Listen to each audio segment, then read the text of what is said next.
வாங்க மக்கள், இன்னைக்கு வீடியோல நீங்க இல்லனா உங்க வீட்ல இருக்கிறவங்க ஒல்லியா இருக்காங்களா, இந்த அன்ன பொடியை சாப்பாட்டோட பிசைஞ்சு சாப்பிட்டு பாருங்க, குண்டா இல்ல அப்படின்னு நான் சொல்ல மக்களே, நம்ம பாட்டிமா தான் சொல்லியிருக்காங்க. வீடியோ ஃபுல்லா பாருங்க. ஒரு கப்பு பொட்டுக்கடலை 250 கிராம் இருக்கும். அதை வந்து வானல்ல போட்டு நல்லா லைட்டா வறுத்து விட்டுருங்க. இது போல 1/4 கிலோ பொட்டுக்கடலைக்கு 1 டேபிள் ஸ்பூன் அளவுக்கு குறுமிளகை போட்டு வானல்ல நல்லா வறுத்துடுங்க. இது கூடவே 1 டேபிள் ஸ்பூன் அளவுக்கு ஜீரகத்தையும் போட்டுக்கலாம். முக்கியமான டிப்ஸ், ரெண்டும் கருகிடக்கூடாது, நல்லா பொரிஞ்சு வந்தா போதும். இப்ப இதை வந்து பொட்டுக்கடலையில மாத்திடலாம். ஒரு கைப்பிடி அளவுக்கு கருவேப்பிலையை போட்டு அதையும் நல்லா ஈரப்பதம் போற வரைக்கும் வறுத்துக்கோங்க.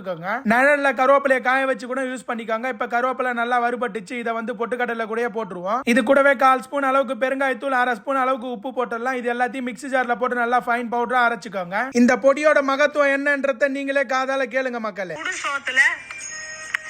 இப்படி பொடியை போட்டு நெய்யை ஊத்தி ஒரு சுட்ட அப்பளத்தை வச்சுக்கிட்டு சாப்பிட்டாக்க இது யார் வேணா சாப்பிடலாம். ஒரு நாளைக்கு சாப்பிட்டாலும் குண்டாயிர மாட்டாங்க. அது தொடர்ந்து சாப்பிடுற போது அந்த வத்த